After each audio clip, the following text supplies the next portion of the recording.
मुख्यमंत्री जी कहते हैं कि हम सामाजिक न्याय करते हैं, ये कौन सा न्याय है? कि आप भी समझते हैं कि इतना सारा जो नियुक्ति पत्र गांधी मैदान में बटेंगे तो निश्चित रूप से करोड़ों रुपए का खर्चा बेकार का जा रहा है। हो सकता है कि हमारे मुख्यमंत्री जी ये प्रचार करेंगे कि मैंने 10 लाख को दे दिया नौकरी, अरे वो तो पहले से नौकरी में है। ये वोट बैंक की राजनीति हो रही, हम स्पष्ट कहना चाहेंगे। दोस्तों नमस्कार, बहुत स्वागत आपका चौकस भारत में। मैं आपका दोस्त ब्रजेंद्र।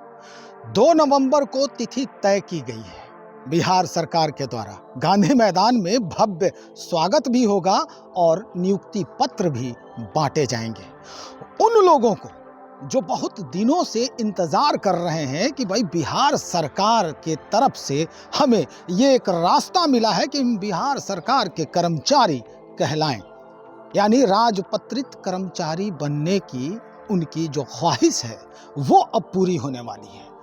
लेकिन इसके पीछे की पूरी कहानी जानना अत्यंत आवश्यक हो जाता है। सरकार की मनसा क्या है, क्या चाहती है सरकार, और कैसे लोगों को ये नियुक्ति पत्र बांटने की कोशिश चल रही है, और इस पूरे प्रक्रिया में कितना खर्च होने वाला है। हम एक एक करके इन सारे मुद्दों को बताने का प्रयास करेंगे। इस बात को शेयर करने के लिए हमारे साथ 2 पहले से ही शिक्षक साथ दे रहे हैं। हम इन्हीं से बातचीत करेंगे और जानने का प्रयास करते हैं। क्या नाम है आपका? मेरा नाम विनोद कुमार है। मैं पटना कॉलेजिएट स्कूल दरियापुर पटना में लेखा शास्त्र शिक्षक के रूप में कार्यरत हूँ। मैं 2011 में STT पास करके और मेधा सूची के अनुसार मुझे पटना कॉलेजिएट मिला। 2014 में हमने 1 फरवरी 2014 को वहाँ ज्वाइन करके अभी तक सेवा दे रहा हूँ। और वहाँ फर्स्ट ईयर में 120 बच्चे और सेकेंड ईयर में 120, 240 बच्चे हैं। और अकाउंटेंसी में मैं एकमात्र शिक्षक हूँ। मुझे राज्य सरकार के द्वारा ये सभी के लिए आदेश मिला था कि आप राज्यकर्मी तभी बन सकते हैं जब BPSC क्वालिफाई करेंगे। मैंने उनके आदेशानुसार अपने संघ का विरोध करते हुए भी परीक्षा दिया और क्वालिफाई करके पटना कॉलेजिएट में ये BPSC क्वालिफाई करके पटना ज़िला में 1 नंबर पर हूँ। और अब विचित्र स्थिति ये उत्पन्न हो गई है कि मुझे पटना ज़िला तो मिल गया, लेकिन अब ये गारंटी नहीं है कि हमको वही पटना कॉलेजिएट मिले। मैं वहाँ 10 साल गुजारा हूँ, मेरे बच्चे उसी विद्यालय में पढ़ते हैं। अब मैं अन्यत्र पटना के सुदूर इलाके में चला जाऊंगा तो मेरे बच्चे यहाँ पटना में रहेंगे, पटना कॉलेजिएट स्कूल में पढ़ेंगे, और मैं पालीगंज या कहीं भी दे सकता है वहाँ मैं कैसे जाऊँ। जबकि BPSC के द्वारा जो भी परीक्षा आयोजित की जाती है वो गजटेड के लिए की जाती है। वेतनमान भी वैसा नहीं है, उतना वेतनमान तो अभी हमें मिल ही रहा है। केवल राज्यकर्मी बनने के लिए मुझे परीक्षा देनी पड़ी, तो मैं परीक्षा दे दिया, क्वालिफाई हो गया। पटना ज़िला में 1 नंबर पर भी मैं हूँ। बावजूद हमको वही विद्यालय क्यों नहीं मिल रहा है? ये असमंजस की स्थिति क्यों? और आज तक मैंने नहीं सुना था कि परीक्षा हुआ और किसी बड़े होटल में ट्रेनिंग हो। अभी सारे पटना के 6 होटल, बड़े बड़े होटल हायर किए गए हैं, वहाँ शिक्षकों को रखा जा रहा है और वहाँ ट्रेनिंग दिया जा रहा है। जबकि ऑलरेडी हम लोग 10 साल पढ़ा चुके हैं, BEd कर चुके हैं, MAd कर चुके हैं, बहुत सारे ट्रेनिंग भी दिला चुके हैं। बावजूद हमको वहाँ होटल में रहकर ट्रेनिंग लेना पड़ रहा है और गारंटी नहीं है कि मैं उसी विद्यालय में जाऊँ। मेरी समस्या मेरी ही नहीं, मेरे साथ साथ लगभग 15,000 शिक्षक, वैसे नियोजित शिक्षक जो पास कर गए हैं, वो सेक्रीफाई करेंगे। यदि उनको अपने ही जहां पदस्थापित पहले से हैं उसी में अगर नहीं दिया गया या उनके स्वेच्छानुसार नहीं दिया गया तो वो सेक्रीफाई कर देंगे, वो राज्यकर्मी नहीं बनेंगे, वो नियोजित ही रह कर के ही संतोष करेंगे। और ऐसी स्थिति में अब हमारे मुख्यमंत्री और अन्य भी पदाधिकारी से अनुरोध है कि कृपया मेरी बात सुनी जाए। मैं कहाँ जाऊंगा? आपसे हम सवाल करेंगे। आप ही नहीं, ऐसे कई लोग होंगे, इसमें महिला जो शिक्षिका हैं वो भी होंगी। जी बिल्कुल। पटना जिला, पटना नगर निगम में अधिकांश महिलाएं शिक्षकें जो क्वालिफाई कर चुकी है। हमारे ही पटना कॉलेजिएट में 21 शिक्षक हैं और 21 क्वालिफाई कर गए, और 2 ही शिक्षक को मिला है पटना और बाद बाकी को दूसरे जिला मिला है। वो जाने के लिए तैयार नहीं है। वो उन लोगों की अब विचित्र स्थिति हो गई कि बच्चे यहाँ हैं, वो कहाँ जाएंगे दूसरे जिला में नौकरी करने के लिए।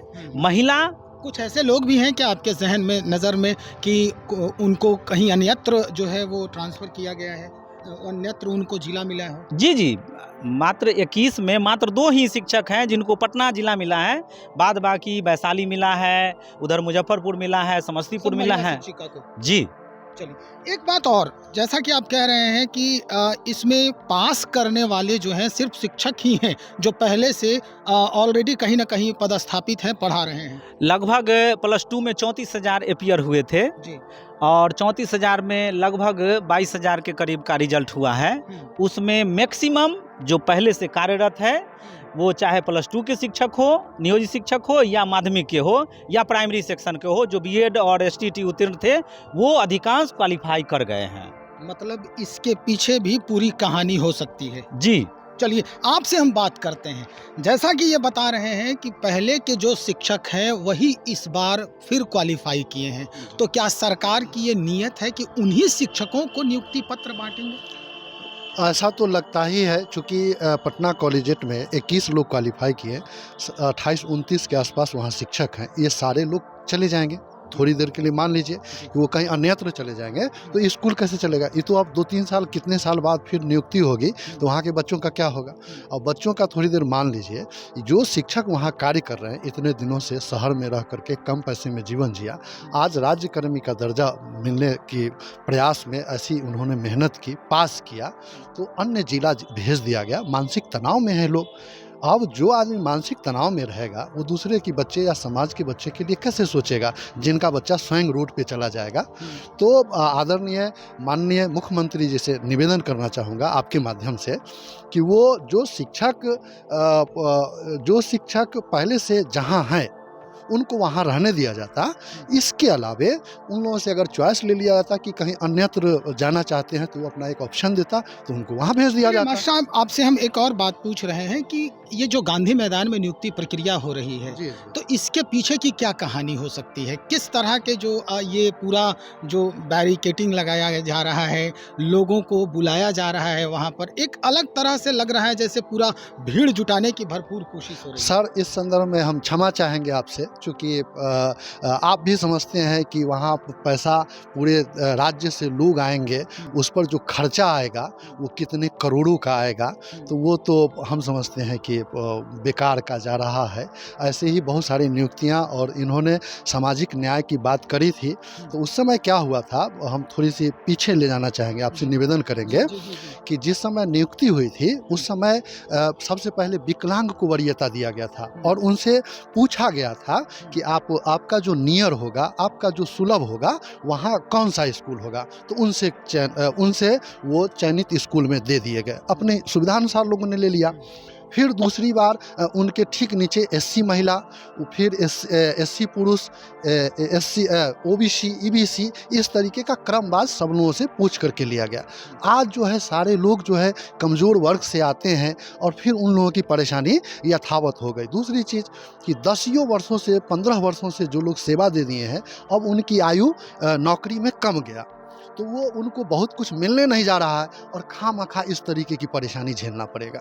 तो हम मुख्यमंत्री जी से बार बार निवेदन करना चाहेंगे कि सर, पत्र की बात कर रहे हैं, नियुक्ति पत्र में हम क्षमा पहले ही मांगा है कि आप भी समझते हैं कि इतना सारा जो नियुक्ति पत्र गांधी मैदान में बटेंगे तो निश्चित रूप से करोड़ों रुपए का खर्चा बेकार का जा रहा है। नहीं, करोड़ों रुपए की तो बात ठीक है, जैसा कि आप मौखिक रूप से अभी ऑफ द कैमरा जो कह रहे थे आप, वो बातें जो है हम आपसे जानने का प्रयास कर रहे हैं कि क्या उसके पीछे की जो पूरी संरचना है, इसके बारे में जैसे आप बता रहे थे अभी, उसके बारे में हमको थोड़ा सा आप अगर ब्रीफ कर देते सर हम कि किस तरह से ये जो है किन लोगों को नियुक्ति पत्र बांटने की कोशिश हो रही है, क्या जो फ्रेशर्स क्वालिफाई हैं उनमें से उनकी संख्या कितनी है, और जो पहले से ही शिक्षक हैं जिनको अपग्रेड करने की कोशिश हो रही है, क्या फिर से उन्हीं को शिक्षक क्या जो नियुक्ति पत्र है वो बांटा जा रहा है? क्या ये पूरा राजनीतिक स्टंट ही है?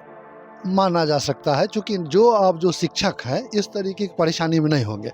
अब जैसे एक शिक्षक है, उनको शिवहर दे दिया गया ना, वो चॉइस में पटना दिए, पटना नहीं हुआ। हम चॉइस की सर बात नहीं, ठीक है सर, ठीक है सर, उस संदर्भ में हम थोड़ा सा चलिए हम इनसे हम पहले से कार्यरत शिक्षक हैं, हमको नियुक्ति पत्र की क्या जरूरत है? सही बात। लगभग 15,000 के करीब मतलब जो आपको भी वहाँ जाना है नियुक्ति पत्र हाँ लेने? वहीं जाना है हमको। और बाज़ाब्ता सुनने में आया है कि होटल में जहाँ रहेंगे वहाँ से गाड़ी पर लोड करके और गांधी मैदान लाया जाएगा और तब हमको ये सब करने की ज़रूरत ही नहीं है।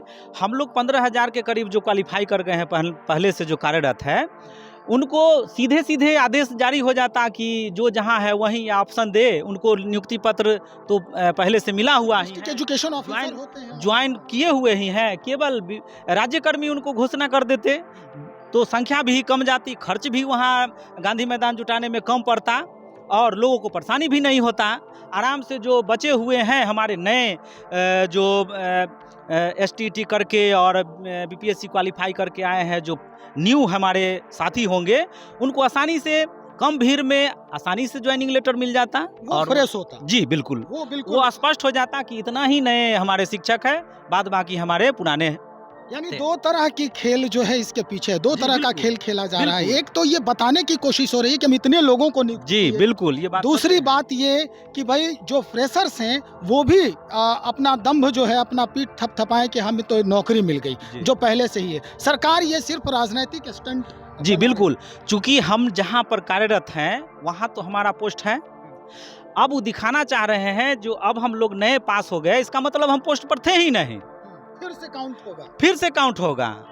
तो ऐसे बहुत सारे हैं, बहुत सारे हमारे शिक्षक साथी, नियोजित शिक्षक ऐसे थे कि अपने संघ के दबाव में परीक्षा नहीं दिए, लेकिन अब जो स्थिति आ गई वो संघ का विरोध करके अब सभी लोग परीक्षा देने की स्थिति में आ जाएंगे, तो फिर तो पूरा खाली हो गया, सभी को नौकरी यानी मिलेगा। संघ को भी तोड़ने की कोशिश। जी, नौकरी में जब आएंगे परीक्षा दे करके तो ये दिखाएंगे। हो सकता है कि हमारे मुख्यमंत्री जी ये प्रचार करेंगे कि मैंने 10 लाख को दे दिया नौकरी। अरे वो तो पहले से नौकरी में है, वो तो पहले से नौकरी में है, अब क्या दे रहे हैं नौकरी? अरे क्वालिफाई, आप कहते थे कि उसके पास योग्यता नहीं है, अयोग्य है, हम लोगों ने योग्यता साबित कर दिया और पटना जिला में अपने कैटेगरी में नंबर 1 पर है, तो हमको तो और पुरस्कार मिलना चाहिए ना कि हमने आज तक जो भी बच्चे को पढ़ाया योग्य रहते हुए पढ़ाया। तो हमको तो जब से ज्वाइन किए उस समय से ये वेतनमान मिलना चाहिए था। हमारे साथ तो अन्याय हुआ है, योग्य रहते हुए भी अयोग्य का पैसा मिला, ये कौन सुनेगा? मुख्यमंत्री जी कहते हैं कि हम सामाजिक न्याय करते हैं, ये कौन सा न्याय है? केवल खाना पूर्ति हो रहा है ये, और कुछ नहीं हो रहा है। ये वोट बैंक की राजनीति हो रही, हम स्पष्ट कहना चाहेंगे कि ये अगले इलेक्शन में जाकर के दिखाएंगे कि हम इतना को नौकरी दे दिए। वास्तविकता ये नहीं है, वास्तविकता ये नहीं है। बहुत शुक्रिया दोनों गुरुओं को जो इस तरह से बातचीत कर रहे हैं हमारे चैनल के साथ, जिन्होंने ये पूरा स्पष्ट कर दिया है कि माजरा आखिर है क्या, खेल इसके पीछे कैसा खेला जा रहा है। जो पहले से ही प्रतिनियुक्त हैं, पहले से ही नियुक्त हैं, शिक्षक के रूप में पदस्थापित हैं, नौनिहालों को वो मार्गदर्शन कर रहे हैं, उन्हें फिर से नियुक्ति पत्र देके उनके मीटर को फिर से जीरो से शुरू करने की कवायद चल रही है। और ये राजनीतिक स्टंट ही हो सकता है, जैसा कि मास्टर साहब बता रहे हैं। अब देखना ये होगा कि 2 नवंबर को नीतीश कुमार जी गांधी मैदान के उस मंच से और क्या क्या नया ऐलान करते हैं। चलिए हम वहां भी पहुंचेंगे, वहां भी देखेंगे और जानने का प्रयास करेंगे कि क्या कुछ बदलाव हो रहा है, कैसे परिवर्तन हो रहे हैं और इन शिक्षकों के जहन में क्या कुछ डालने की कोशिश हो रही है। बने रहे हमारे साथ, हम और भी खबरों को लेकर बहुत जल्द हाजिर हो रहे हैं। बहुत शुक्रिया आपका।